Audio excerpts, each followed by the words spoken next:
yosh biznes boshlayotganligi bitta narsa maslahat bergan bo'lardimki, oldin o'zligini bilishligi kerak. Ya'ni qanaqa qobiliyatligi bor, nima qo'lligidan keladi, nimani xohlashadi, nimaga erishishmoqchi o'zi, nimadan maza qilishadi ishlashsa.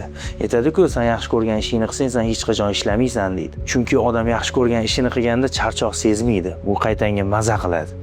Va ko'proq ham ishlaydi kerak bo'lsa va yuqoriroq natijaga erishadi. Assalomu alaykum. Men ismim Abdurahim Jalilov. Aynan o'quv markazi sohasida salkam 11 yillik tajribaga egaman. Ko'plab o'quv markazlarini ochib, yurg'izib, O'zbekistonda yoshlarini salkam mana 10 yildan oshiq 11 yil mobaynida o'qitib kelyapmiz. O'zim mutaxassisligim ingliz tili o'qituvchiligi bo'lgani sababli bu sohaga juda ham qiziqqanman va shu sohani foydali hozirgi kunda bizning yoshlarimizga, jamiyatimizga foydali, ularning yo'lini topishiga juda ham foydali, maqsadlariga erishishiga juda ham foydali, dunyo qarashini kengaytirishiga juda ham foydali soha sifatida topganimiz uchun shu sohada o'z karyeramizni boshlaganmiz. Bundan tashqari TOEFL Exam Center O'zbekistonda reprezentativimiz, ya'ni TOEFL imtihoni bilasizlar, xuddi IELTS kabi imtihon, TOEFL imtihonini olib kirganmiz va hozirgi kunda yoshlarga sertifikat beryapmiz. Xuddi IELTS bilan bir xil sertifikat. Darajasi juda ham yuqori va yoshlarimiz o'zimizda o'qib, o'zimizda sertifikat olib bemalol xalqaro universitetlarga talaba bo'lishligi mumkin bo'ladi. Dunyoning eng top universitetlariga Harvard, Cambridge ismi hamma yer qabul qiladi sertifikatlarimizni. Shu loyihalarning ustida ishlayapmiz. Hozirgi kunda 13 ta filial bo'lyapti, Xudo xohlasa. Biznes boshlayotganligi bitta narsa maslahat bergan bo'lardimki, oldin o'zligini bilishligi kerak. Ya'ni biror narsani boshlashdan oldin qanaqa qobiliyatligi bor, nima qo'lligidan keladi, nimani xohlashadi, nimaga erishishmoqchi o'zi, nimadan maza qilishadi ishlashsa. Aytadi-ku, sen yaxshi ko'rgan ishingni qilsang, sen hech qachon ishlamaysan deydi. Chunki odam yaxshi ko'rgan ishini qilganda charchoq sezmaydi. Bu qaytanga maza qiladi. Va ko'proq ham ishlaydi kerak bo'lsa va yuqoriroq natijaga erishadi. Buni topib olish uchun oldin o'zimizning qobiliyatimizga, masalan, meni onam o'qituvchi bo'lganlar. Men o'qituvchilikda o'zimni qobiliyat sezganman. O'qituvchilikdan sekin-sekin o'quv markazi sohasiga kirib kelganman. Bog'liqlik borda, yoshlarda ham misol nima sohada ishlashgan, nima sohaga qiziqishadi, nima sohani yaxshi ko'rishadi o'zligi. Nima sohada odamlar ularni kichkina bo'lsa ham bir nimadir yasashganmi, misol qanaqadir kasb hunar qilishganmi, ularni ustozi yoki atrofidagi odamlar e'tirof etgan bo'lishi mumkin-da, sen mana shu narsani yaxshi qilyapsan. O'sha narsani ushlash kerak deb rivojlantirish kerak bo'ldi. Bu kichkina narsa bo'ladi boshida, keyin sekin u katta narsa paydo bo'ladi. O'quv markazi biznesi juda ham tez rivojlantirsa bo'ladigan, kengaytirsa bo'ladigan, moslashuvchan ta'lim qanaqadir bir yo'nalishi deb tushunaman. Men misol hozir biz sun'iy intellekt o'qitish bo'yicha kurslar qo'shmoqchimiz. IT bo'yicha misol IT yo'nalishida ham kurslar qo'shmoqchimiz. Misol SAT kurslarimiz ochildi hozir. Ya'ni bu shunaqaki, bir maktablarga yoki universitetga o'xshab, faqat bir narsaga standart bo'lib qolmaydi va siz boshqa kurslar qo'shishingiz mumkin va tez rivojlantirib, tarmoqlashtirishingiz mumkin. Kichkina qilib ochgan holatda, misol bitta katta maktab ochish yoki bitta katta universitet ochish o'ziga yarasha qiyinchiligi bor, lekin o'quv markazini tez, risk kamroq qilgan holatda xohlagan hududlaringizdan har xil formatda ochishingiz mumkin. Shu tarafi bizga qulay. Shuning uchun biz mana shunaqa kichik maktabchalar ochib, lekin kelajakda 50 talab, 100 talab filial ochish rejamiz bor. Karyeram paytida eng katta qilgan xatolarimdan bittasi o'zimning sohamdan chetlashib, boshqa sohaga kirganim. Hali bu sohani yo'lga qo'yib olmasdan turib, boshqa sohaga fokus qaratganim bo'lgan va u sohada salkam 50 ming dollarga yaqin tushganman. Bu endi bizga dars, ko'zimiz ochilgan va o'zi bilmagan sohaga to'satdan katta investitsiya bilan kirmaslik kerakligini, har bir insonga berilgan qobiliyat, berilgan bir imkoniyat, berilgan bir taqdiridagi bir yo'li borda, o'shani imkon qadar his qilgan holatda o'sha yo'nalishdan ketish kerakligini tavsiya qilaman.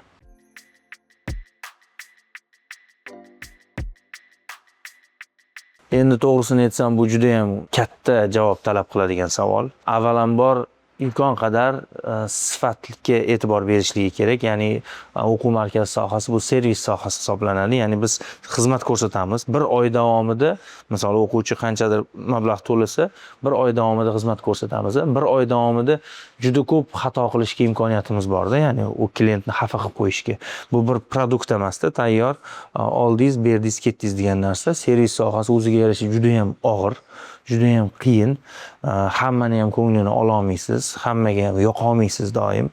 Ming harakat qilgan taqdiringizda ham, lekin avvalambor klientlarni talab va takliflarini o'rgangan holatda ularga sifatli servis ko'rsatishga harakat qilasiz. Nima xohlaydi ular? Avvalambor natija xohlaydi. Natija qayerdan keladi? Sifatdan keladi. Sifat qanday paydo bo'ladi? Sifat ustoz qo'shimcha darslar, praktika darslar, siz berayotgan materiallaringiz, aynan o'quv markazini misol qilib aytadigan bo'lsak-da, bu juda ham ko'p faktorlar bor. Bundan tashqari mijozlar sizni tanishi kerak, bozorda bilish kerak. Hozir o'quv markazi bozori oxirgi 5 yillikda misol ko'p katta o'quv markazlari paydo bo'lmayapti. Nega desa, o'quv markazi bozori ham xuddi bizni fast food bozorlarimizga o'xshab yopilib bormoqda, ya'ni kattalashib, raqobat keng shakllangan. Shuning uchun men tavsiya qilgan bo'lardimki, o'quv markazi ochmoqchi bo'lgan yoshlar bo'lsa, imkon qadar qaysidir katta o'quv markazini bir franshizasidan, shablonidan, optlaridan, tajribalaridan, reklamalaridan foydalanish payti kelyapti. Xuddi bizda misol KFC'ni olib kirishda O'zbekistonga, chunki fast food bozori уже kattalashib, u bilan raqobat qilish qiyin darajaga kelib qolgani uchun ular chetdan u bilan raqobat qila oladigan brendni anaqasini olib kelishyapti. Misol aytaylik, uni reklamasini olishyapti, ya'ni uni brendini oldingiz, franshizasini oldingiz degani, siz uni butun shuncha payt sarflagan reklama mablag'larini, million dollarlab sarflangan reklama mablag'larini birdaniga qo'lga kiritdingiz degani va ular bilan ishlash orqali juda katta, misol siz 10 yilda erishishingiz mumkin bo'lgan tajribani siz 1 yilda olishingiz mumkin ular bilan ishlagan holatda. Ular qilgan xatolarni, misol 100 yil davomida yoki 10 yil davomida qilgan xatolarini siz misol qilmasdan o'tishingiz mumkin bo'ladi. Undan buyog'iga katta o'quv markaziga, top o'quv markazlar qatoriga kiraman deydigan yoshlarimiz albatta shu katta o'quv markazlari bilan imkon qadar muloqot qilgan holatda, ularning optlarini, tajribalarini o'rgangan holatda va biznes modellarini olishga harakat qilishligi to'g'ri deb bilaman. Bu mening shaxsiy fikrim.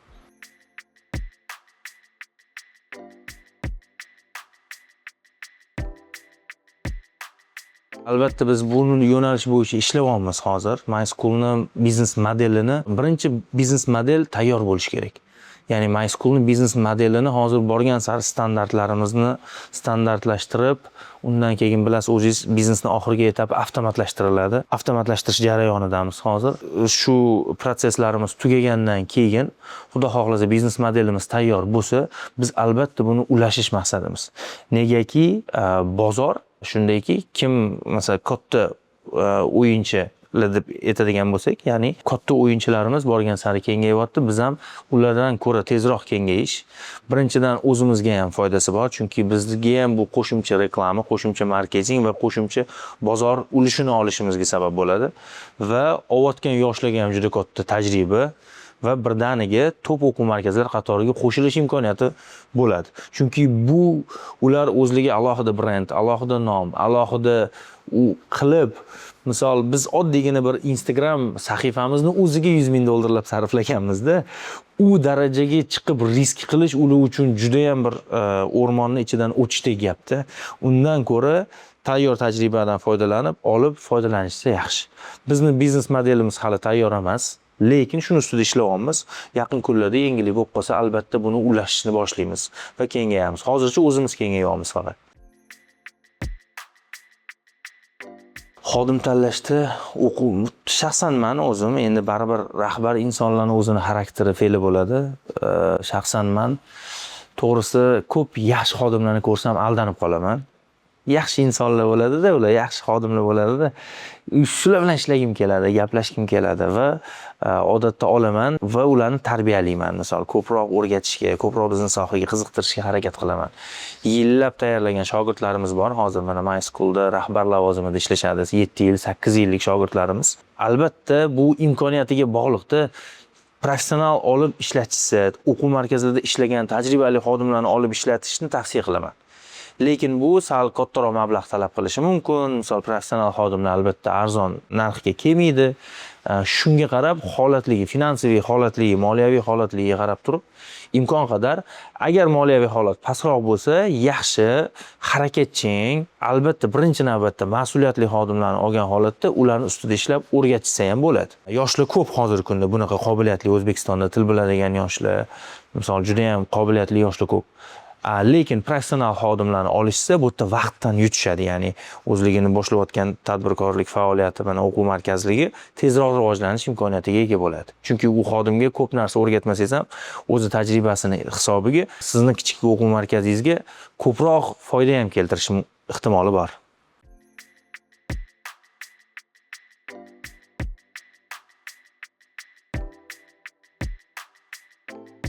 To'g'risini aytsam, bu muammoga yechim sifatida endi o'quv markazlarimiz juda ham ko'p, katta o'quv markazlar har xil aytaylik, shart-sharoitlar, lokatsiyalar, udobstvolar, har xil misol aytaylik, strategiyalar bilan o'qituvchi va o'quvchini o'rtasida turib olishga va o'qituvchidan ko'ra muhimroq rolda bo'lishga o'quv markazi brendlari harakat qilishadiki, o'qituvchi ketgan holatda ham o'quvchilarni olib ketib qolmasligi uchun. Lekin biz boshqacharoq fikrlaymiz. To'g'risini aytsak, Maysko'l o'quv markazi va oldin Result o'quv markazini yurg'izganmiz. Bizdan juda ham ko'p o'qituvchilar ketib qolishgan va hozir katta o'quv markazlari rahbarlari, to'g'risi biz bundan xursandmiz, rozimiz. Negaki bizni jamiyatga foydamiz tegyapti. Asosiy missiyamiz shu. Bizda asosiy missiya faqat pul topish emas. Pul topish bo'lganda biz davno to'xtaydik-da. Ya'ni pul topishni niyat qilgan odam o'sha yaxshi pul, yetarli pul topayotganda ancha komfort zonaga kirib qoladi. Kengaytirmaydi, biznes modelini ustida ishlamaydi. Bizda teskarisi, biz xursandmiz. Biz o'zimiz o'quvchilar bilan o'qituvchilarni emotsional bog'lashga harakat qilamiz, naborot. Va o'qituvchini ketib qolmasligiga, o'qituvchini o'quv markazi bilan emotsional bog'lashga harakat qilamiz. Bu bizning strategiyamizga, ya'ni o'qituvchiga emotsional bog'lanadi, lekin o'qituvchi bizga emotsional bog'lanishga harakat qilamiz. Ularga imkoniyatlar bergan holatda, qadriyatlarimizni tushuntirgan holatda, ularga karyerni o'sish berish holatida. Misol bizning o'qituvchilarimiz bemalol bizda ishlagan o'qituvchilar qandaydir bir misol mashina yoki nimadirlar yutib olish emas. Biz uchun ularni jamiyatdagi o'rnini topishi eng muhim narsa. Mashinani ham hamma narsani o'zi avval oladi. Bizda ishlasa, uzoq vaqt ishlasa, misol menejer lavozimiga chiqadi, rahbar lavozimiga chiqadi va o'zimizni filialimizni ham ochish imkoniyatiga ega bo'lish imkoniyatini bermoqchimiz hozirgi kunda. Ta'lim sohasi haqida gapirganimizda biz avvalambor bunga faqatgina biznes nuqtai nazaridan qarashimiz noto'g'ri. Bu bizning qadriyatimizga, o'zbekchiligimizga to'g'ri kelmaydi. Ta'lim sohasiga kirmoqchi bo'lgan juda ko'p odamga aytamanki, men ta'lim sohasiga kirmoqchi bo'lsang, faqat daromad uchun kirmoqchi bo'lsang, kirmagin deyman. Ta'lim sohasi faqat daromad uchun emas. O'ziga yarasha buni og'irligi bor, qiyinchiligi bor va barakasi bor. Ya'ni bu sohaga kiryapsanmi, sen o'zingni fidoyi inson sifatida bilsanggina haqiqatan bu sohani bu dunyoga ham, u dunyoga ham har tomonlama halol bir boshqa sohada bu sohani men to'g'risi ko'p oziq-ovqat sohalaridan, boshqa sohalardan qadri baland deb bilaman-da, ya'ni darajasi baland deb bilaman-da. Shunga qaragan holatda kirishligini tavsiya qilgan bo'lardim. Ko'p holatda faqat pul topaman deb kirib, misol bankrot bo'lib, ko'p kelishmovchiliklarga sabab bo'lib yoki buni bir mablag'lari rahbarlarini qondirmagan holatda, sherikchilik masalalarida qondirmagan holatda ajralishlarni ko'rayotganimizning sababi ham shuki, investorlar yoki ochayotgan insonlar faqatgina daromad manbai sifatida, yaxshi rivojlanayotgan daromad oladigan biznes sifatida qarashyapti. To'g'ri, daromad ham o'ziga yarasha qandaydir motivatsiya beradi odamga, lekin imkon qadar shu narsani, ya'ni aytadi-ku, odam fikr doirasini to'g'irlash kerak.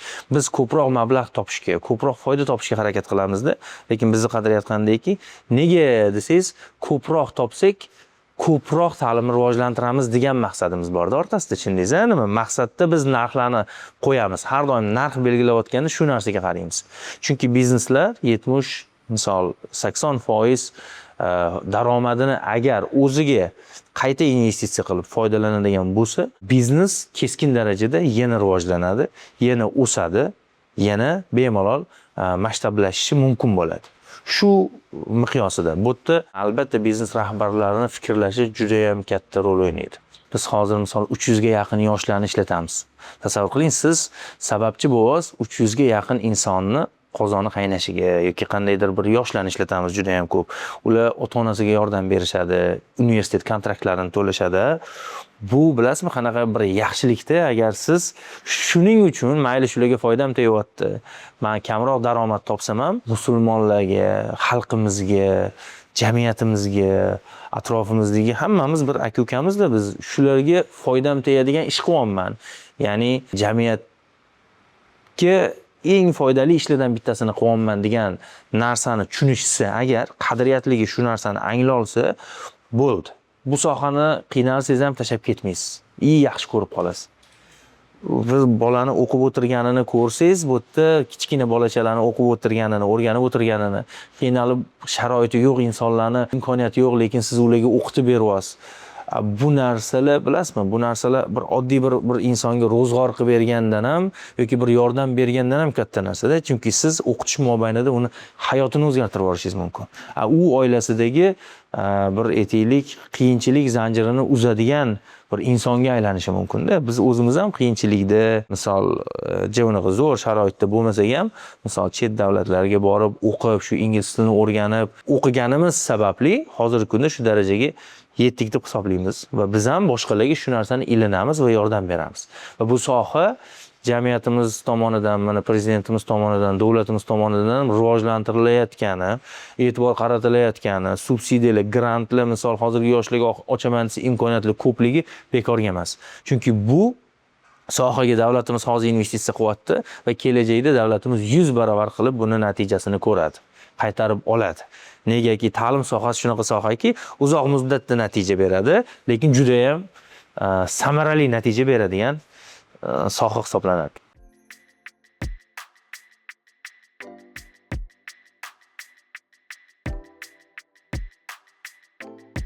Birinchi navbatda eng yon atrofingizdagi ochmoqchi bo'lgan joyingizga e'tibor berishingiz kerak. Imkon qadar odamlar o'rgangan, ya'ni kelishga o'rgangan lokatsiya topishingiz kerak. Misol bozorlarning oldi bo'ladimi, qandaydir bir ko'ringan, hammaga ko'rinib turadigan, bizni standartlarda ham faqat birinchi rayaddan joy olamizda, ikkinchi rayadlardan, ya'ni ko'rinmaydigan joylardan olmaymiz. Ya'ni joy, lokatsiya tanlash birinchi navbatda. To'g'ri lokatsiya tanlashligi kerak va imkon qadar kichikroq. Misol 3 ta xonalimi, 4 ta xonali o'quv markazi ham bo'ladi. Negaki o'quv markazining 3 ta 4 ta xonasiga ham 300 ga yaqin o'quvchi ketadi. Oldin shu missiyani bajarish kerak. Qani oldin menga 300 ta mijoz pul to'laydimi, yo'qmi? Oldin men shu kichkinagina missiyani bajara olaymanmi, yo'qmi? Kengaytirish masalasi bu juda ham oson, agar siz servisingizni sota olsangiz. To'g'ri ko'rinadigan joydan yaxshi lokatsiya tanlash kerak. Imkon qadar kichkina va arzon, misol arendaga joy olishga harakat qilish kerak. Arzon arendaga joy olishni ham ko'p o'zini etaplari bor. Misol aytaylik, birinchi yili kamroq to'layman, ikkinchi yili ko'proq to'layman deb hatto bu o'zligiga birinchi yilini o'zida arendator bilan, misol men sizga $1000 emasda, birinchi yili $500 dan to'lay, menga podдержка bo'ladi, meni biznesim yurib ketishiga. Keyingi yildan mayli sizga $1000 dan arenda to'layman. Yurib yaxshi bo'lib ketsa, boshida imkoniyat olish, yana 2-3 oy misol kanikul olish mumkin. Ya'ni arendatorlarni ishontirsak, biz ular bizga 2 oy, 3 oy vaqt qo'yib beradi, bepul vaqt qo'yib beradi. Shu vaqt mobaynida 1 oy ichida remont qilib, yana 1 oy, 2 oy ichida biz o'quvchilarimizni yig'ib, daromadga kirib olish holatlarini tashkillashtirishimiz mumkin bo'ladi. Mablag' kamda, chunki $10,000 mablag' juda ham tez ketib qoladi. Imkon qadar faqat xonalar, doska, partalar bilan yaxshi mutaxassislarni olgan holatda har bir xonaga 80 tadan 120 ta, 150 tagacha o'quvchi hisoblanadi-da o'zi o'quv markazida. 3 ta xonali, kichkinagina 4 ta xonali o'quv markazi ochdingiz degani bu sizga 400 ta o'quvchi sig'imi beradi. 400 ta o'quvchi bu yaxshigina qanaqadir ma'noda mablag' olib keladi. Agar siz $10,000 bilan ochib, shuni tashkillashtira olsangiz. Va albatta nomga, brendga, ko'rinishga e'tibor berish kerak va reklamalarga. Imkon qadar eng zo'r reklama o'zi sifat. Ya'ni o'quvchilaringiz sizga o'quvchi olib kelishi. Ya'ni o'sha o'quvchingizni ustida ko'proq ishlasangiz, bir o'quvchingiz sizga yana 4 ta mijoz olib keladi. Demak, mijoz olib kelmayaptimi? Demak, siz u o'quvchilarning ustida yaxshi ishlamayapsiz degan masalalar ham beradi. Undan keyin bitta filialni yo'lga qo'yishgandan keyin ikkinchi filialni yana bir boshqa gavjun joydan ochishadi. Imkon qadar gavjun, odamlar ko'p o'tishga odatlangan shu shaharda bizneslar bir joyga yig'ilgan, transport qatnovi yaxshi joylardan joy topishdan boshlanadi hamma prosess.